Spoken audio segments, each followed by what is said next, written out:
Kuwakaribisha wote ili tukaweze kulisikia neno la Mungu ambaye ametupatanisha mahali hapa siku ya leo, maana tunajua ya kwamba hatujapatana kwa jambo la kawaida. Bwana asifiwe. Basi kwa majina ni Pastor Ruth. Ninakaribisha walio ndani na pia walio katika mtandao wapate kukaribia, tupate kuwa pamoja. Neno la siku ya leo lina maonyo. Bwana asifiwe. Na pia kuandaa bwana harusi. Haleluya. Na kwa hivyo karibuni sana, tuombe kwa ajili ya neno. Baba, katika jina la Yesu tunanyenyekea mbele zako tena asubuhi ya leo kwa ajili ya neno, maana wewe ndio neno ambao ulikuweko na upo na sasa tuendelea katika neno ile asubuhi ya leo. Katika Bible study ya siku ya leo Bwana, naomba Bwana ukatamaraki, Roho Mtakatifu kachukue ushukani ili kwamba anayenena Bwana upate kumtumia kama chombo chako, na wale wenye kusikiliza Bwana ukafungue mawazo na mioyo ili tupate kuelewa na kujua mapenzi yako na kusudi lako juu ya maisha yetu, ili akili zetu na mioyo yetu, dhamiri zetu na nafsi zetu, mifupa hata nyama zipate kuingiwa na neno hili, ili zipate kubadilika na kukaa na mapenzi yako katika jina la Yesu Kristo. Katika masikio ya kila mmoja atakayepokea Bwana yapate kuwa faida kwa kila mmoja. Na ni katika jina safi la Yesu Kristo naomba na kuamini. Amen. Kitabu ni cha Yuda. Bwana asifiwe sana. Wakati mwingine tunamuita Juda. Bwana asifiwe sana. Huyu ni yule ambaye ni mtumishi wa Mungu. Bwana asifiwe sana, ambaye tunaongea kumhusu. Amen. Najua watu wanaangalianga wanasema ya kwamba hakuna, wakisikiza wimbo wengine wanaimba ya kwamba hakuna mtu anaitwa Judas toka leo kwa ajili ya Judas aliyemsaliti Yesu. Bwana asifiwe sana. Lakini majina haleluya, haujapata mtu anaitwa kwa jina kama jina lako lakini tabia zake ni mbaya. Bwana asifiwe. Lakini sasa ikiwa tabia za huyo ni mbaya, zako zitakuwa mbaya? Zako sio mbaya. Amen. Na kwa hivyo tunajua ya kwamba kuna huyu Yuda ambaye ni mtumishi wa Mungu. Bwana asifiwe sana. Na kuna yule Juda ambaye ni msaliti. Bwana asifiwe sana. Lazima tufautanishe majina hayo. Bwana asifiwe. Kama kuna Petro ambaye aliitwa jiwe na Yesu Kristo, si kuna Petro ambaye ni mlevi? Haleluya. Bwana asifiwe. Kwa hivyo wewe unalilinda jina lako na kulinda mienendo yako. Bwana asifiwe sana. Kwa hivyo huyu Yuda wa siku ya leo tunataka kusikia kutoka kwake. Kitabu ni cha Yuda, chapter ni ya kwanza, manake nafikiri iko na chapter moja peke yake. Bwana asifiwe sana. Na hapo tutaanza mstari wa kwanza na Bwana akanibariki. Amen. Tutasoma. Yuda mtumwa wa Yesu Kristo, ndugu yake Yakobo, wa hao walioitwa, waliopendwa katika Mungu Baba na kuhifadhiwa kwa ajili ya Yesu Kristo, muongezewe rehema na amani na upendo. Bwana asifiwe sana. Huyu Yuda inasemekana ni ndugu ya Yakobo. Bwana asifiwe sana. Na yale maneno anaongea mahali hapa ni kwa ajili ya wale waliopendwa na Mungu na walioitwa. Bwana asifiwe sana. Kwa ajili ya utukufu wake na kwa ajili ya injili ya Yesu Kristo. Bwana asifiwe sana. Hii maana yake wakati Yuda anaongelelea kuhusu hawa walioitwa, Bwana asifiwe sana, na hawa waliopendwa, haleluya, ukajua ya kwamba wokovu ambao umeupokea sio kitu ya kuchezea na sio hivi tu. Bwana asifiwe sana. Ni ukupendwa, umependwa. Bwana asifiwe sana. Wewe uliyeitwa katika wokovu, ni kupendwa, umefanya nini? Ni kupendwa, umependwa na upendo wa ajabu. Bwana asifiwe sana. Na kwa hivyo kuna jambo la kujipenda wewe, na kuna jambo la kujivunia, na kuna jambo la kufurahia. Ni kwa maana wewe ni kuitwa, uliitwa na upendo mkubwa. Bwana asifiwe sana. Amen. Ni sababu sio jambo hivi hivi. Na hii upendo sio kama upendo mwingine. Na hii upendo sio kama upendo ule wa wanadamu ambao wanapenda nao watu kwa muda. Bwana asifiwe sana.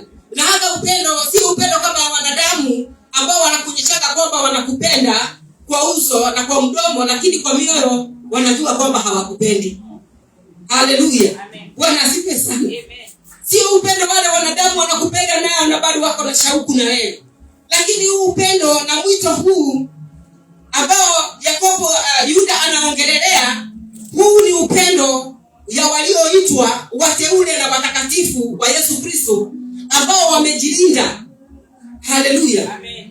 Ambao wako tayari kujua ya kwamba waliitwa kwa ajili ya injili ya Yesu Kristo. Haleluya. Amen. Uliitwa kwa ajili ya injili ya Yesu Kristo. Uliteuliwa ni kwa ajili ya injili ya Yesu Kristo. Kwa hivyo wewe ni mteule ambaye umependwa. Amen. Amen. Na jambo hilo ni la kufurahia, na jambo hilo ni la kulindwa. Bwana asifiwe sana. Amina. Kwa hivyo katika mwito ambao umeitwa nao, huo mwito ni wa kulinda. Unalinda huo mwito, ni kwa maana ni kupendwa, umependwa. Kwa hivyo mwenye kupendwa huwa analinda mapenzi hayo. Bwana asifiwe sana. Amen. Maana mtu hawezi akakupenda alafu ukaonyesha kiburi. Hawezi ukapendwa kisha ukaonyesha umang'aa. Bwana asifiwe sana. Amen. Ni vyema kulinda upendo huo. Maana mwenye kukupenda amekupenda. Na anataka na wewe uonyeshe jambo la kuonyeshana kwamba umefurahia huo upendo ambao umependwa nao. Na wewe utalinda huo upendo ambao umependwa nao. Bwana asifiwe sana. Amen. Sio kwa sababu mtu amekupenda na wewe umfanyie dharau ukamchukiza moyo aliyekupenda. Haleluya. Amen. Kwa hivyo unalinda ile penzi na upendo, na kwa hivyo upendo huu ni wa wateule ambao walipendwa na Yesu Kristo na injili yake ambayo aliifanya kwa kumwaga damu yake pale msalabani. Kwa hivyo wewe ni mtu ambaye umenunuliwa kwa damu ya Yesu Kristo. Haleluya. Amen. Kwa hivyo umenunuliwa kwa damu ya thamani.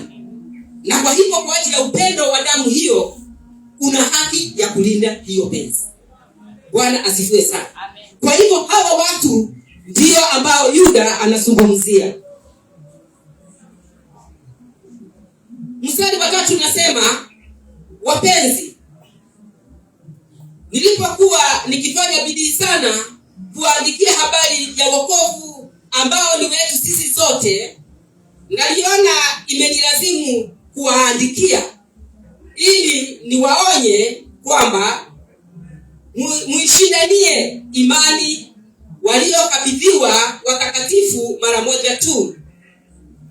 Kwa maana kuna watu waliojiingiza kwa siri, watu walioandikiwa tangu zamani hukumu hii, makafiri wabadilio neema ya Mungu wetu kuwa ufisadi, nao humkana yeye aliye pekee yake Mola na Bwana wetu Yesu Kristo. Bwana asifiwe sana. Amen. Anawaita wapenzi. Amen. Amen. Ni sababu ni wapenzi waliofanya nini? Waliopendwa. Bwana asifiwe sana. Amen. Na kwa hiyo akizungumzia anasema amefanya bidii kuandikia habari hii.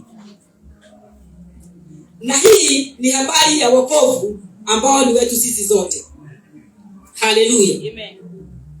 Anasema ya kwamba ili niwaonye kwamba muishindanie imani waliokabidhiwa watakatifu mara moja tu. Bwana asifiwe sana. Amen. Yaani habari ya kufanya bidii ya kulinda imani. Bwana asifiwe sana. Amen. Maana imani hii ambayo umepewa, ambayo umeipokea siku ya leo, Bwana asifiwe sana, ni imani ambayo uliyokabidhiwa mara moja, sio mara mbili. Bwana asifiwe sana. Kwa hivyo damu iliyomwagika pale msalabani haikumwagika mara mbili. Bwana asifiwe sana. Manake habari ya imani ya watu wa kale, ili wakae katika imani, sababu imani ni ya Yesu Kristo na kuamini Mungu, ili wamwamini na kukaa katika Mungu wao, walitakaswa mara nyingi. Maana kila wakati walitenda dhambi, walifanya kujitakasa kwa damu ya fahali. Bwana asifiwe sana. Walifanya kujitakasa kwa damu ya wanyama. Haleluya. Na damu hiyo ilitolewa kila mara ama kila mwaka.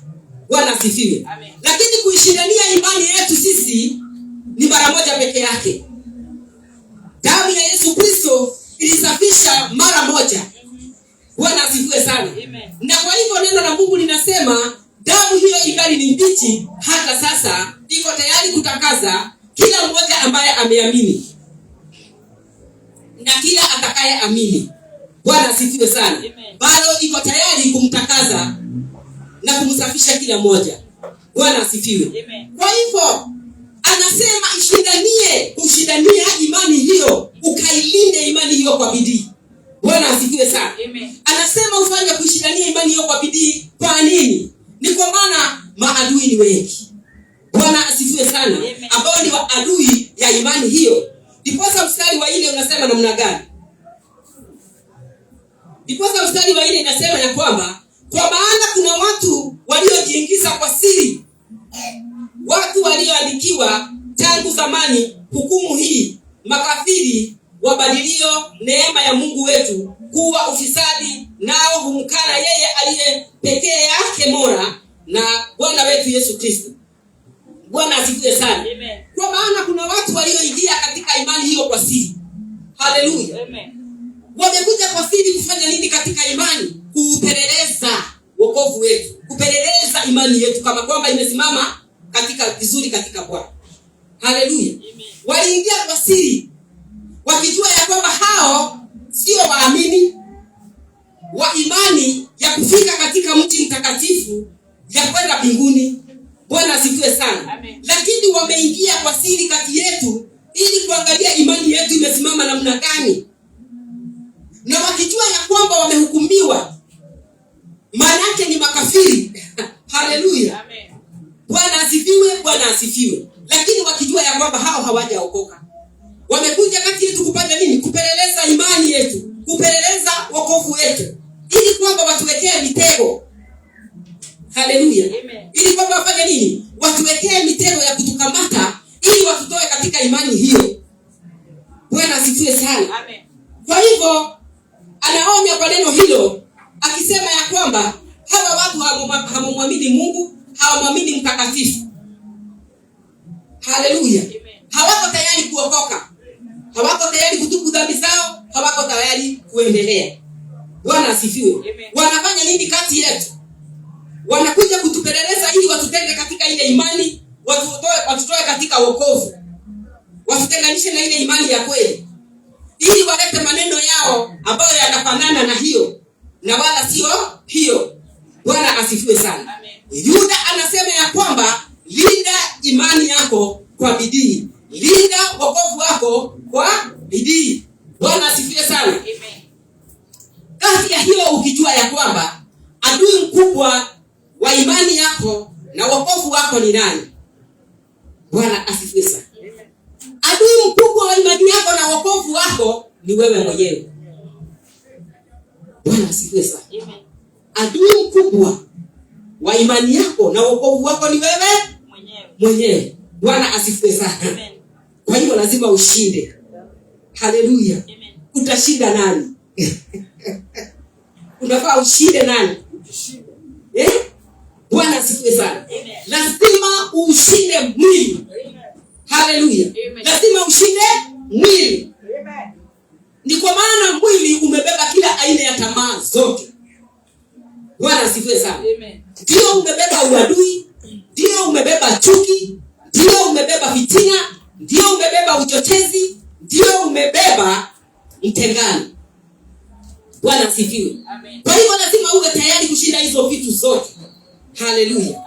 Na ili uweze kushinda vitu hivyo vyote utafanya nini? Manake kama utakaa katika utakatifu na hizo vitu vyote uweze kuvishinda ndani yako, ndio utajua mwenye amezibeba. Haleluya. Ndio utajua mwenye yako nazo, ndio utajua mwenye amebeba hiyo roho ni nani. Bwana asifiwe sana. Lakini Lakini kama siko ndani yako wewe mwenyewe, hautaweza kujua hata ule hapo upande wa pili. Bwana asifiwe sana. Amen. Na ndani yako utamuona hata huyo ni kama ni rafiki, ni sababu vitu hizo huvutana kama spark. Haleluya. Amen. Zinakutana kama nini? Kama spark. Kwa hivyo sasa hautajua huyu ni adui, sababu vile vilivyo ndani yako na vile vilivyo ndani yake vinafanya nini? Vinavutana. Na zote ziko sawa. Lakini kama utakaa katika utakatifu, kama utaweza kufikana hizo vitu vitoke ndani yako, hata wapili utajua kwamba ako nazo, na kwa hivyo unaweza kumsaidia. Bwana asifiwe sana. Haleluya. Amen. Kwa hivyo watu hawa, neno la Mungu linasema ya kwamba wamejiitanisha na ile imani, lakini wanajua ya kwamba hao sio wa safari hiyo. Haleluya. Na ndiposa wewe mteule ambao umeitwa na Mungu, utaenda mahali kanisa fulani, na wakati utafika mahali pale, utakuta matendo yale yanatendwa mahali pale, na yale yanazungumzwa mahali pale hayamtukuzi Mungu, yanamtukuza mwanadamu. Bwana asifiwe. Kama asubuhi ya leo, wakati ambapo nimekuwa nikija, nimekuta mtu amepanda juu ya gari, amejivalia mavazi yake ya kuonyeshana ya kwamba ni mtumishi, na amefungua pale juu pamefunguliwa, amesimama, na yeye ni yeye peke yake na dereva. Sasa nikiangalia sioni watu ambao wana support ni nini ama ni wapi, lakini yako pale juu ameenda amesimama hivi kila mtu amuone, na dereva akiendesha gari kubwa, wewe gari ya kupanda, sio ya kuingia, gari ya kupanda. Ako hapo kwa mavazi yake amesimama akienda na gari. Haya, nikasema Mungu, na mimi hayo mimi siyajui, wewe ndio wajua. Wewe ndio unajua mambo hayo. Kama labda ni Mungu fulani mahali fulani sijui, kama ako kwa ajili ya nini sijui, lakini wewe Mungu wafanya nini? Wajua. Bwana asifiwe sana. Mambo kama hayo lazima ujue ya kwamba kuna watu ambao wamejiingiza, wako katika imani hii, lakini hawako kulinda imani yako, wako tayari kukutoa katika imani hiyo. Kwa maana wanataka katika imani yako uamini hao, sio umwamini Mungu, uamini hao. Kwa hivyo utatenda mapenzi yao, wala sio mapenzi ya nani? Ya Mungu. Bwana asifiwe sana. Ndiposa neno linakuonya, linakwambia kwamba kunao waliingia katika siri. Haleluya. Katika imani hii, lakini hawataingia katika imani hii ili wakulinde wewe. Haleluya. Na walinde imani yao, bali wako mahali pale ili kwamba watumikie wao. Bwana asifiwe sana. Nao watakukosesha katika imani ya uzima wa milele. Haleluya. Kwa Yuda huyu siku ya leo anaongelea kuhusu jambo hili ya kwamba mpendwa uwe na bidii ya kulinda imani. Bwana asifiwe sana. Maana ni imani ya kumlaki bwana harusi ajabu. Haleluya. Ni imani yenye tumaini la uzima wa milele. Sio imani yenye tumaini ya kupata mali ya ulimwengu. Bwana asifiwe sana. Sio imani ya kupata mashamba na maploti. Wacha tuelewe haya ni mambo mawili tofauti. Imani tunayozungumzia katika kanisa ni imani ya kurithi ufalme wa mbinguni. Maana neno la Mungu linaendelea kusema ya kwamba tafuteni ufalme wa mbinguni na haki yake. Amen. Nayo mengine nitawaongeza. Haleluya. Kwa hiyo hatuko katika kutafuta imani ya vitu vya kuongezewa. Bwana asifiwe sana. Haleluya. Hatuko katika imani ya vitu vya kufanya nini? Maana shamba na ploti na magari ni zitakuongezewa. Haleluya. Unawezaje kwenda kwa mwenye duka ama kwa mwenye soko haujanunua mboga na unaanza kudai kuongezewa? Haleluya. Hiyo ni sawa na mtu huyo ambaye ameenda kwa soko ama kwa shamba, amenunua mboga, amenunua viazi. Sasa huyo anataka maongezo. Huyo listi ataongezewa kulingana na vile amefanya nini? Amenunua. Bwana asifiwe. Lakini hebu imagine umeenda kwa mwenye shamba na wakati umefika kwake unaenda kuuliza kuongezewa. Na uko na bidii sana ya kutaka kuongezewa. Unaongezewa nini? Haleluya. Hivyo naye neno la Mungu linasema, tafuta ufalme wa mbinguni kwanza. Kwanza inasema hivyo, kwanza tafuta Tafuta ufalme wa mbinguni kwanza na haki ya ufalme. Na hiyo haki ya ufalme ndio tunazungumzia siku ya leo. Ujue haki ya ufalme ni gani, ili upita katika njia ya haki hiyo. Haleluya. Kisha ukikaa katika haki hiyo ya ufalme huo, mambo hayo mengine Mungu anasema ya kwamba wacha kujali na hiyo nitakuongezea. Kwa sababu ni maongezi.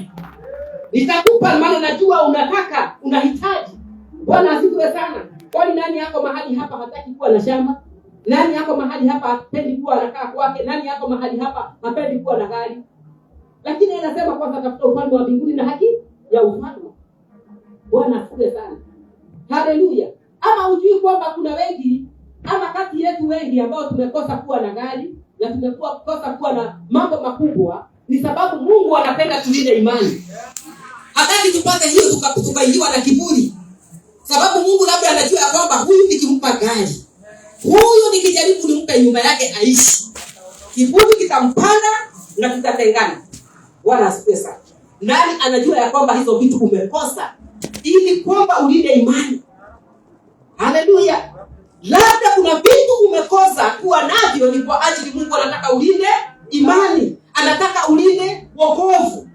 Unataka uenende na ukae kama mapenzi yake. Hiyo ndio kitu ambacho imefanya Mungu amefanya ukose hizo vitu ambavyo unafikiri unatafuta. Na umekuwa na bidii sana mpendwa kutafuta, lakini Mungu ameona hapana, hizi kuku wakati huu. Sababu najua nikikupa kiburi kitakupanda na wema wangu utatoka ndani yako. Ile upendo ulikuwa nao na watu utatoka, ile ushirika ulikuwa nayo hautaenda. Haleluya. Kwa nini? Utasema ya kwamba mimi hii gari yangu naenda kupaki huko kwa hiyo kanisa, kwani kuna gari nyingine yangu tu ndio inaonekanaga iko hapo. Si inaonekana hiyo watu wa kanisa ambao wako huko wote watakuwa wakitazama gari yangu kukiwa na jambo fulani, kama Njoroge ndio wako na gari kukiwa na jambo ni Njoroge, hata tutataka kwenda pale fulani Njoroge. Watu watanisumbua. Waacha mimi nitoroke niende nipaki gari zangu mahali zingine siko. Sio lisionekanaje ni mimi peke yangu. Hiyo kiburi Mungu anajua kwamba sikupi. Bwana asifiwe sana. Haleluya. Ile Mungu anataka ni utafute ufalme wake. Bwana asifiwe sana. Maana yake sio kusema ati ya kwamba watu wale wameokoka hawafai kuwa na gari. Sio kusema kama umeokoka vizuri ufai kuwa na shamba. Lakini Mungu anatazama moyo wako. Je, imani yako umeiweka wapi? Imesimamia nini? Kwa nini uko kanisani? Uko kanisani kwa ajili tunataka kubarikiwa. Hiyo ndio the problem. Ama uko kanisani sababu unamtafuta Mungu.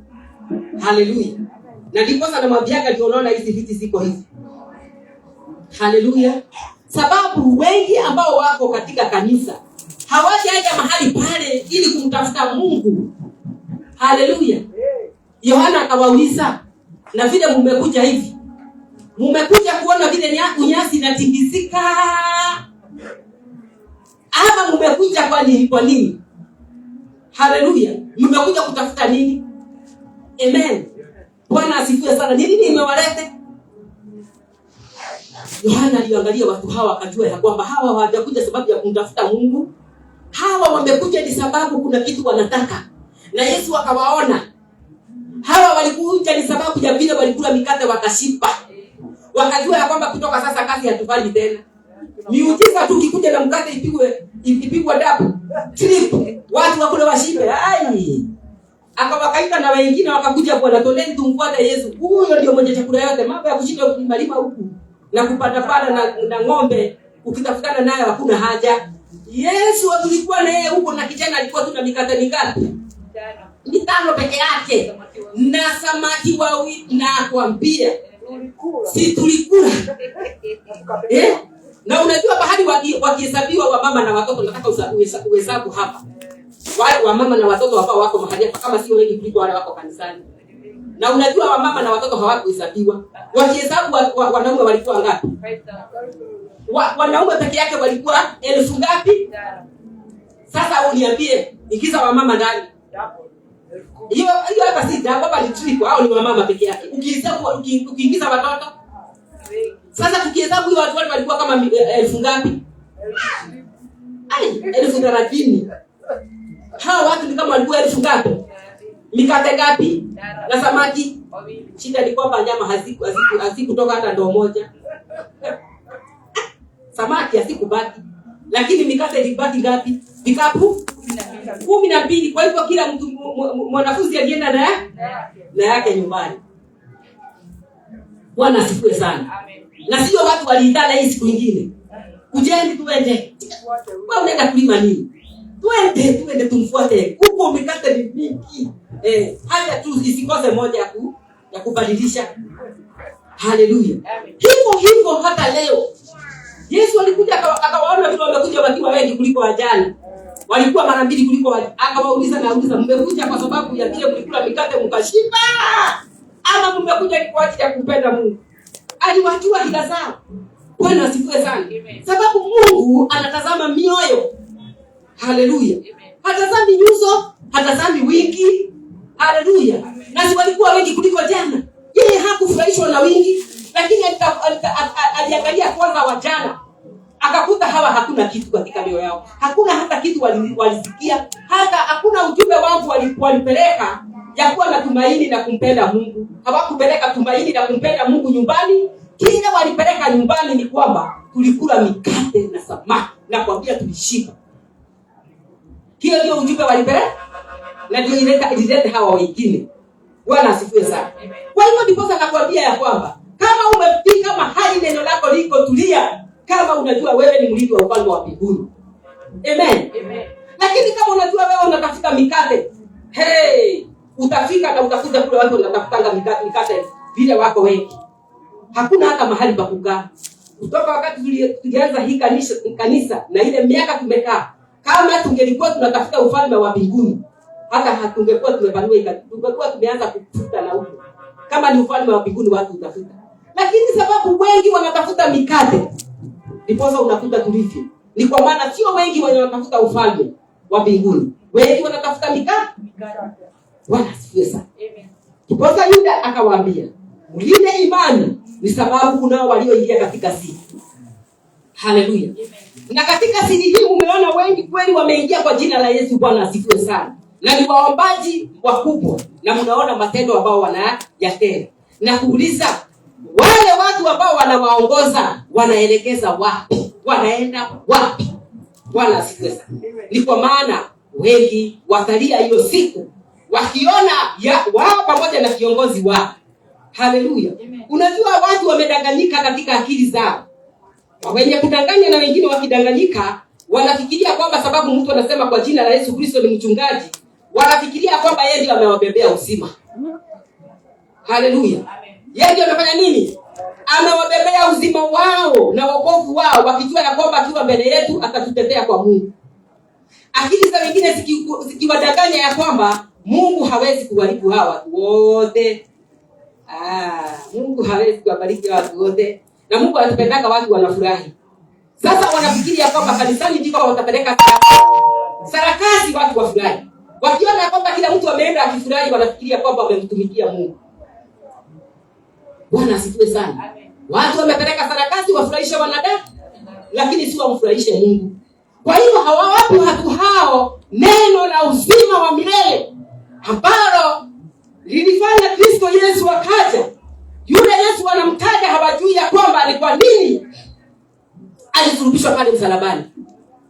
Hawajui damu iliyotoka katika babu zake ilikuwa nini. Hawajui kupigwa kwake Yesu Kristo kulikuwa kwa nini. Hawajui kwa nini hata alienda kuzimu na siku ya tatu akafufuka. Hawajui ni kwa nini. Hao husherehekea na kupiga chapati na mikate, wakule washibe ni siku ya sikukuu, na wengine wakimwaga damu wakitafuta pesa ni kwa ajili ya kujiburudisha, waende katika ulevi wa kunywa pombe ni sababu ni siku ya sikukuu. Hawajui ni kwa nini Yesu alisulubishwa pale msalabani.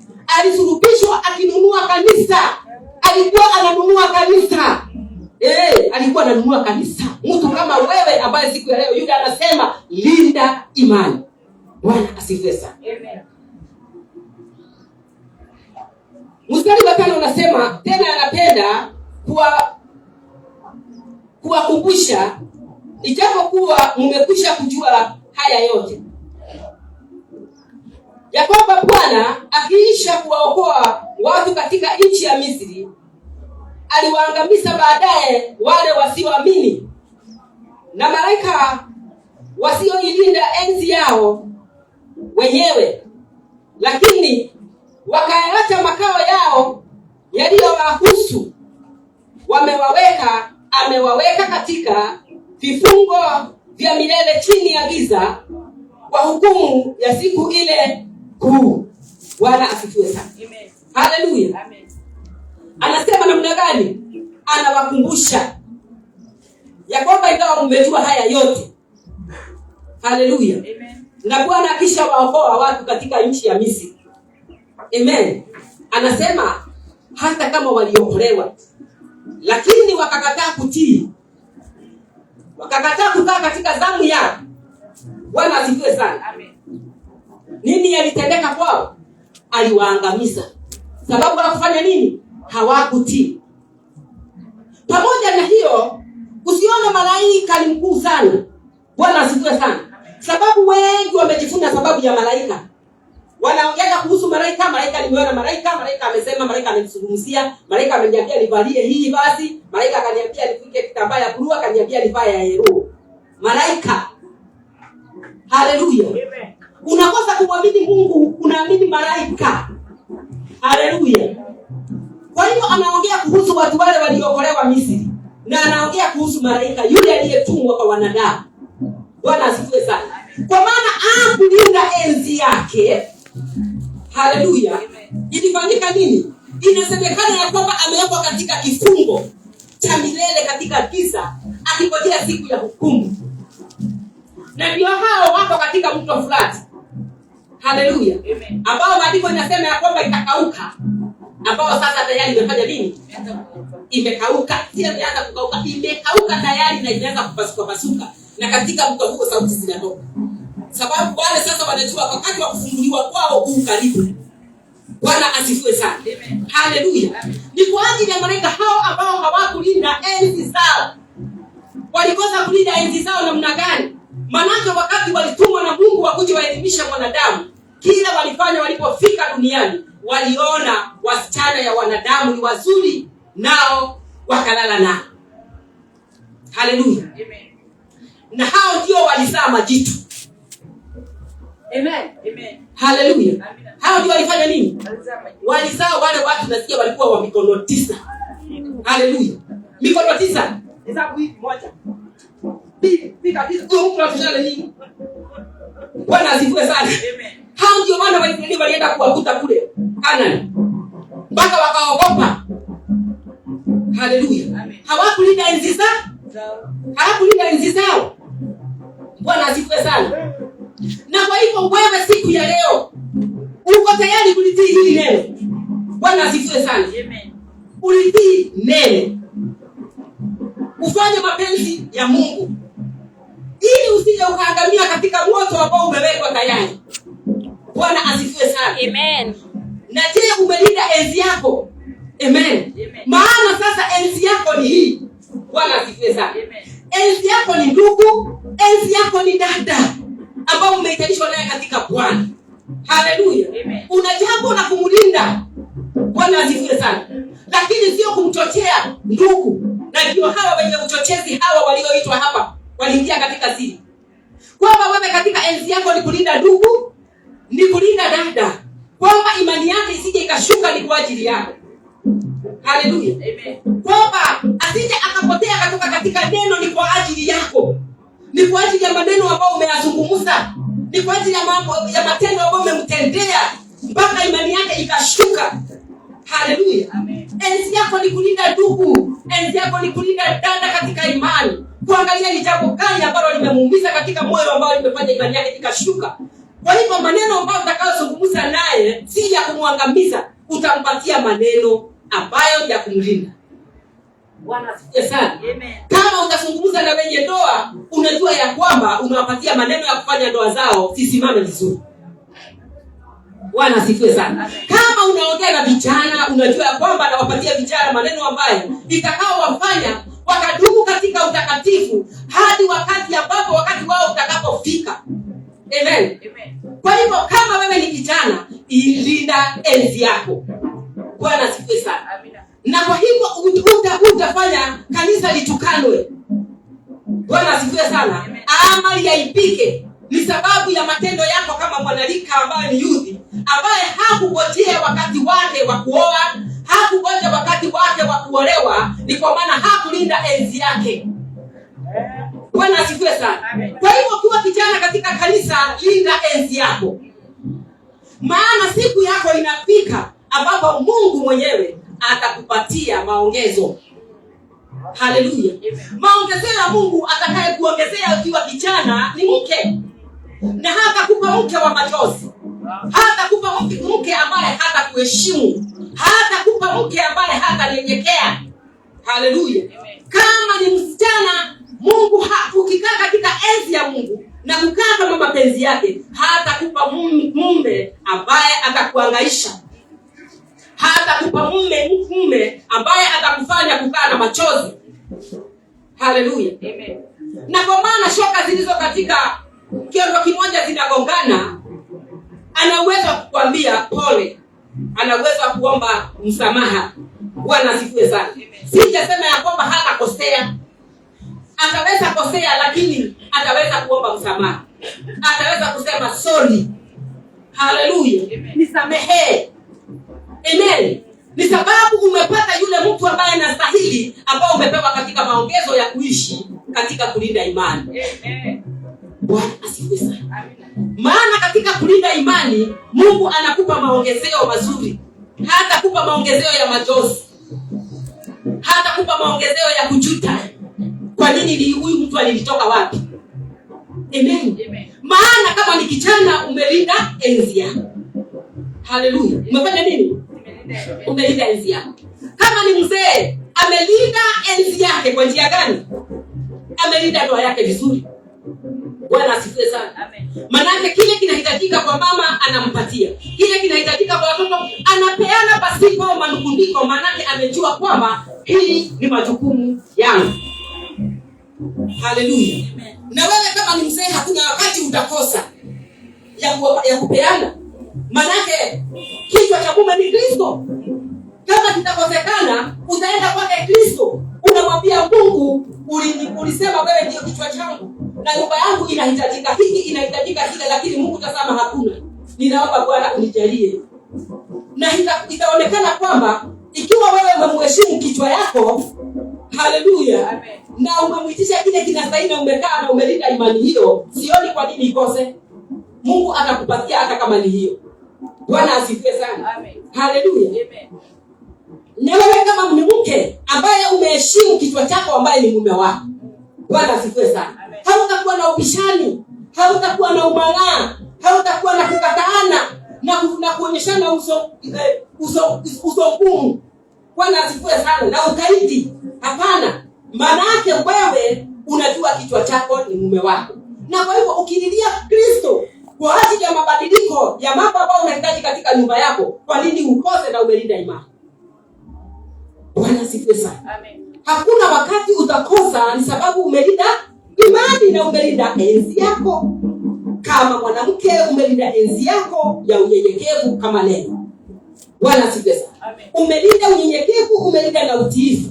Na kwa hivyo utakapoenda mbele za Bwana, anayetazama mioyo ataona moyo wako umelinda imani na umeilinda enzi yako. Na kwa hivyo utakapomuitisha kuongezewa kwa amani katika nyumba yako itapatikana. Kuongezewa kwa mahitaji ya nyumba yako itapatikana. Sio yule mama anauliza wewe ni mume wa sauti gani? Haya hauoni wanaume wengine wako na magari kubwa kubwa na wewe hata baisikeli huna. Bwana asifiwe sana. Amen. Huyu akipotoka katika hiyo ametoka katika enzi yake. Bwana asifiwe sana. Amen. Ukimkombanisha mume wako umetoka katika enzi yako. Ukimkombanisha mke wako umetoka katika enzi yako. Haleluya. Omba Mungu akutengenezee. Sababu umelinda enzi yako. Haleluya. Amen. Bwana asifiwe sana. Amen. Kama katika kanisa, Bwana asifiwe sana. Amen. Umeitwa ili usimame na vyombo hizi. Unahitajika nini kanisani? Mungu amekupatia fedha ambazo ukihitajika kitu kanisani, you are ready there to do it. Uko tayari kabisa kutoa. Ni nini kinahitajika katika kanisa? Sababu unajua ya kwamba katika enzi hii lazima niilinde. Bwana asifiwe sana. Uko tayari kutoa na kusimama naye. Amen. Kwa kile kikubwa uko nacho na kile kidogo uko nacho, uko tayari kulinda enzi, maana enzi hii imewekwa ni kwa ajili ya utukufu wa Mungu. Amen. Bwana asifiwe sana. Amen. Haleluya. Amen. Haya, tuendelee.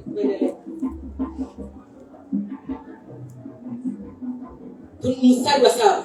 Kama vile Sodomu na Gomora na miji iliyokuwa kando kando, waliofuata uasherati kwa jinsi moja na Hawa, wakaenda kufuata mambo ya mwili yasiyo ya asili,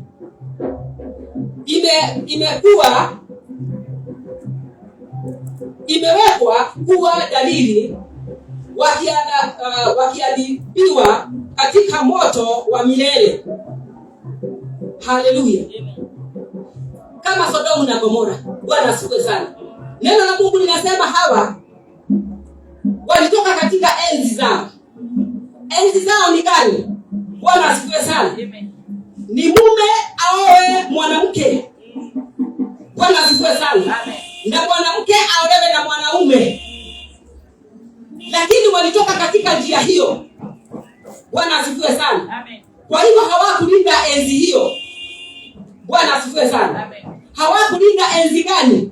Enzi hiyo waliona mwanamke na mwanamke, mwanaume na mwanaume, wakatoka katika enzi yao aliyoiumba Mungu, aliyoiweka Mungu. Mungu aliumba Adamu na akamuumbia Hawa. Haleluya. Amen. Kwa hivyo Mungu hakuumbia Mungu Adamu akarudi akamuumbia Adamu mwingine. Aliumba Adamu na akamuumbia Hawa. Hiyo ndio ilikuwa mpangilio ya Mungu. Na kwa hivyo watu hawa walioingia katika siri, haleluya, amen, wamefanya kwamba mwanaume anaweza kuwa mwanaume mwenzake. Nao wamekuja kanisani na wanatoa sadaka kubwa, na pasta anafurahia, anaona sio vizuri kuadhibu hawa watu na kuwakasirikia. Ni ndugu zetu, tuwakaribishe. Lakini ile kitendo hapa nywele zinasimama. Bwana asifiwe sana. Na kwao hakuna kitu kinaweza zaliwa.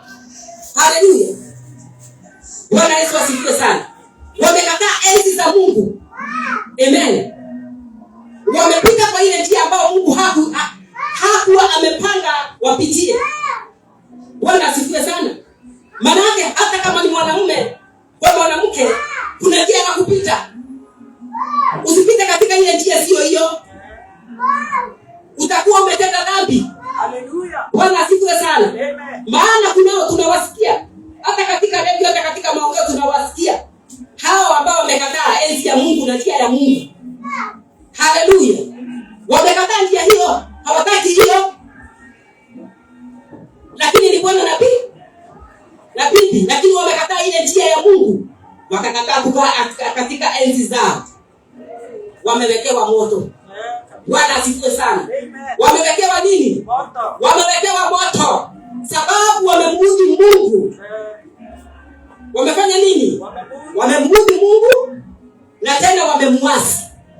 Sio kumuudhi peke yake, wamemuasi Mungu. Kwa hivyo hao wamewekewa moto. Bwana asifiwe sana. Kwa hivyo ndio tukaona ya kwamba katika hii mambo adui kubwa ni mwili. Hapo ndio tunaona adui pahali anakujia. Bwana asifiwe sana. Tunaona huyo adui mahali yako, mahali ameketi, lazima tumtoe, lazima tumkatae, lazima tumkemee. Haleluya.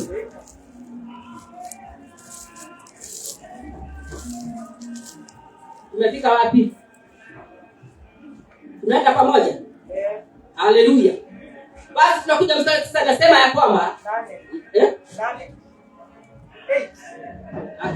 kadhalika na hawa katika kuota kwao kutia mwili uchafu, hukataa kutawaliwa na kuyatukana matukufu. Haleluya. Kwa nini? Tamaa. Tunaona mwili ya adui mkubwa. Tunaona mwili ya adui mkubwa. Hao ndio wanalalanga hata bila kuomba. Bwana asifiwe sana. Haleluya. Hata kuomba hafanyi nini? Hawaombi. Wamekataa utukufu. Bwana asifiwe sana. Wamekataa matakatifu. Bwana asifiwe sana. Unafaa hata kama umelala unaweza kushinda shetani. Kwa maana mawazo yako umeyakabidhi kwa mtakatifu. Umeyakabidhi kwa muumba wako. Kwa hivyo umeyakaribisha utukufu wa Mungu ndani mwako. Bwana asifiwe sana. Na kwa hivyo hata mapepo yakikuja wakati wa kutembea usiku, sababu mapepo inafanya nini? Inatembea usiku, wakati itafika utajua imefika. Haleluya. Na uko katika ndoto. Kwa hivyo una uwezo wa kutembea hata katika ndoto na mapepo ifanye nini? Iende. Kwa maana wewe ni mtakatifu wakati umeamka. Na wewe ni mtakatifu hata wakati umelala. Bwana asifiwe sana. Hakuna kujisahau. Kuna hivyo Kikuyu na hivyo nasema ya kwamba Yoga komentoro Adamukanadwa Washokanyo Korededwa Yemodenya mwero. Haleluya. Usilale usingizi. Sababu kama ukilala usingizi utafambiwa na siku ya Bwana. Haleluya. Kwa hivyo wale ambao ni watakatifu, wale ambao ni wateule wamepumzika lakini hawajalala. Bwana asifiwe sana. Sijasema usilale. Haleluya. Lakini wamepumzika lakini hawajalala. Akili zao ziko on. Maana zinajua ya kwamba duniani sisi ni wasafiri. Tunaelekea mji wa mbinguni. Kwa hivyo walio watakatifu hawaongozwi na mwili, na kwa hivyo mwili haiwashindi. Matito radio ni moyo. Bwana asifiwe sana. Amen. Kwa hivyo sasa hawawezi wakajitia unajisi katika kule kulala. Haleluya. Na mwenye kutenda mambo hayo alilala katika mambo hayo, akiyawaza na kuyafikiria, tamaa imemjaa. Sasa wakati analala, basi mapepo yanapata nafasi. Haleluya. Ni kwa maana Mungu anachunguza mioyo. Ni nini iko ndani? Not body. Sio mwili, anachunguza moyo. Ni kwa maana hiyo ndio pumzi ya Mungu. Mwambie aliye karibu na wewe, linda nzi yako. Linda nzi yako. Amen. Lakini Mikaeli malaika mkuu aliposhindana na Ibilisi na kuhojiana naye kwa ajili ya mwili wa Musa, hakudhubutu kumshtaki kwa kumlaumu, bali alisema, Bwana na akukemee. Lakini watu hawa huyatukana mambo wasioyajua, na mambo wayatambuyao kwa asili wajiharibu kwayo, kama wanyama wasio na akili.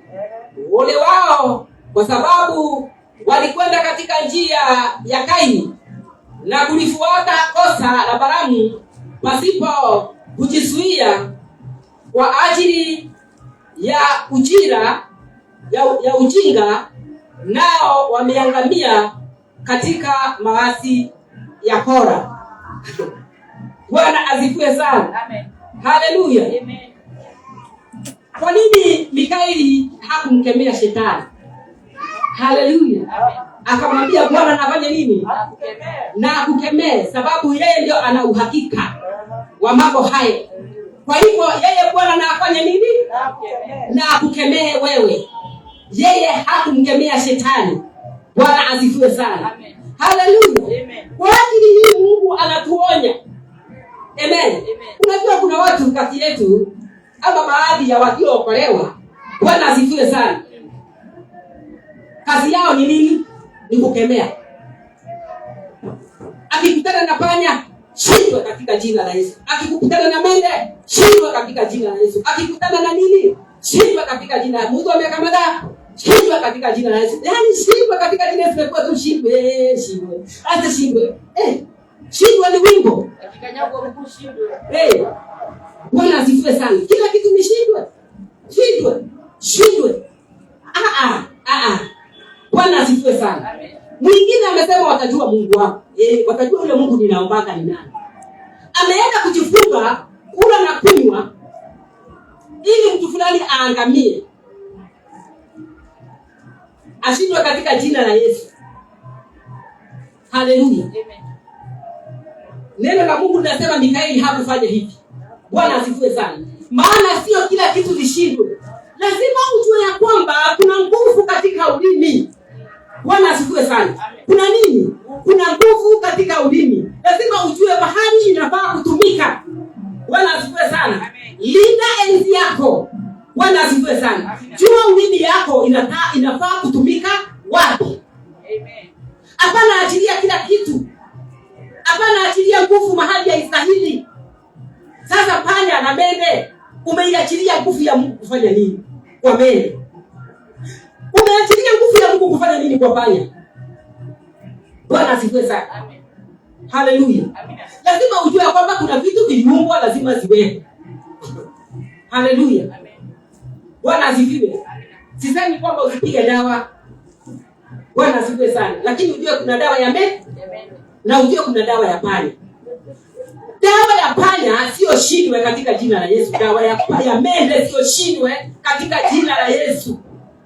Dawa ya mende iko. Enda nunua dukani. Kama mende zimekuwa nyingi kwa nyumba. Sababu kuna uchafu fulani umeweka huko na panya zimepata kitu ya kukula lazima zikuje. Haleluya. Amen. Wacha shindwe kwa panya. Unapeleka wapi? Mshale wako unaupeleka wapi? Kwa maana kuna mahali mshale wako unafaa kuelekeza. Hapana tupa mishale ovyo ovyo. Utabaki na nini? Unazipeza. Kuna mambo yanayokungojea kupiga mishale. Lakini sasa unatupa mshale mahali haifai. Ama hujui ya kwamba neno la Mungu kwa mtu wa Mungu lina nguvu kuliko risasi ya polisi. Haleluya. Amen. Neno la Mungu kwa mtu wa Mungu lina nguvu kuliko risasi ya polisi. Risasi ya polisi inakuwa na kalikambi. Wakati inarushwa hivi, unajua hakuna mtu anashika kwa hiyo risasi anaendelea kusimama. Lazima ikuinue, ikuangushe chini sababu iko na nguvu ya kufanya nini? Lakini neno la Mungu lina nguvu kuliko risasi ya polisi. Polisi anaweza kwenda kutupa risasi yake. Haleluya. Akipatana na hii, akipatana na paka, akipatana na mbwa, akipatana na nyani, analidanga risasi sababu ataenda kutoa hesabu. Risasi hizi ulibeba 10. Zimerudi 3. Hizi zilifanya kazi gani? Kama ziliua mwizi, thibitisha. Amen. Ziliua nini? Lazima adhibitishe. Na ndipo unaona ya kwamba hata polisi akiwa mkali sana, hata mchoko sana, sio rahisi atoe tu risasi ya kugonge. Sababu ataenda kutoa hesabu. Wewe na wewe unajua ya kwamba utatoa hesabu ya risasi zako zile ulipewa. Haleluya. Amen. Utamwambia Mungu risasi zako ulitumia kuua mende. Haleluya. Amen. Risasi yako ulitumia kuua mbwa. Mikaeli hakumkemea shetani. Alimwambia Bwana na akukemea. Sababu anajua roho ya Mungu inamulika mahali yeye hawezi ona. Bwana asifiwe sana. Kwa hivyo neno la Mungu likasema hata yale tunaona kwa macho na tunayajua imetuangamiza sisi. Sababu ulitupa risasi yako ikakurudia mwenyewe. Haleluya. Ikafanya nini? Kule ulienda kupeleka risasi yako ikarudi ikakulipua mwenyewe. Kwa hivyo wengi wamejiangamiza kwa dini zao wenyewe. Na kwa hivyo tunaona hatari ya mwili, tunaona adui ambaye ni mwili jinsi ambavyo anafanya kazi. Ameleta maangamizo makubwa katika maisha yetu wenyewe. Ni kwa maana tumeenda kutupa risasi mahali haifai. Maana hatujakaa katika enzi zetu. Bwana asifiwe sana. Hapana enda dada yangu ndugu yangu kupiga magoti kuombea mtu vibaya. ati sitaki kumuona na kuchukia kwa moyo. Bwana asifiwe. Mtu fulani amesimama sababu unamchukia kwa moyo, basi unamdharau. Sasa simtaki. Huyo nani? Sasa huyo amesimama. Sasa kwa nini kwanza kwani yeye ndiye anahubiri leo?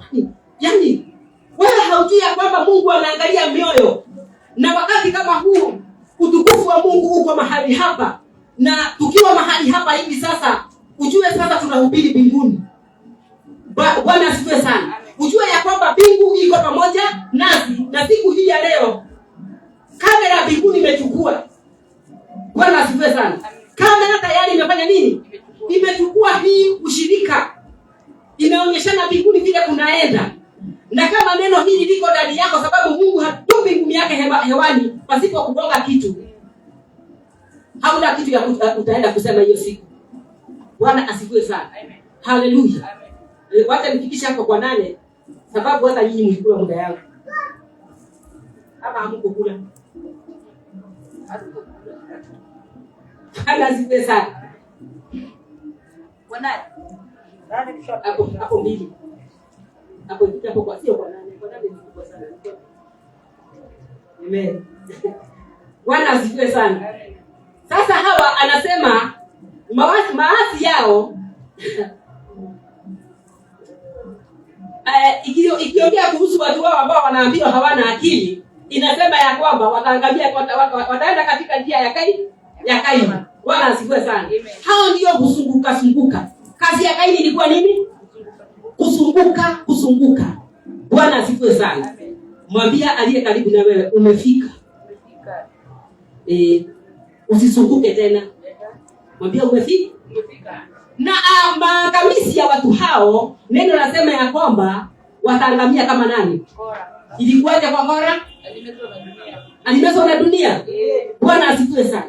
Kwa hivyo kuna matendo ambayo inaweza fanya, ambayo inaweza kuleta kaburi yako karibu. Ama mauti yako karibu. Usijipeleke katika mauti kwa haraka. Bwana asifiwe sana. Sababu ya kukosa kulinda enzi yako, ukajipeleka katika mauti haraka. Bwana asifiwe sana. Ama hamjui wengi wamejipeleka katika mauti kwa haraka ni sababu ya kukataa kulinda enzi zao. Mwanaume asiyetosheka na mke wake, haleluya, anatoka nje anakutana na ukimwi, analete kaburi haraka katika maisha yake. Bwana asifiwe sana. Kijana ambaye amekataa kulinda enzi yake, akakataa kungoja siku ya Bwana, akakimbia kwa tamaa ya mwili, akakutana na ukimwi, ameleta mauti yake haraka, amemezwa kama Kora. Bwana asifiwe sana. Sio kwamba ilikuwa mapenzi ya Mungu Kora amezwe na dunia, lakini tabia zake na dhambi zake zilimfanya kumezwa na nchi. Bwana asifiwe sana. Haleluya. Wacha tumalizie kitabu cha Yuda kwa maana sio kubwa, inasema hivi.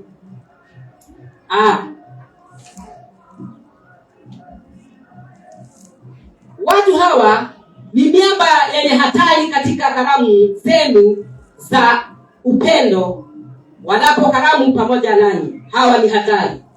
Wakijilisha pasipo hofu, ni mawingu yasiyo na maji, yachukuliwayo na upepo, ni miti iliyopungutika, isiyo na matunda, iliyokufa mara mbili na kung'olewa kabisa.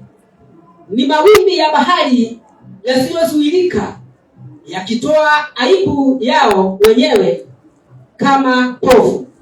Ni nyota zipoteazo, ambao weusi wa giza ndio abiba yao waliowekewa milele. Bwana asifiwe sana. Haleluya.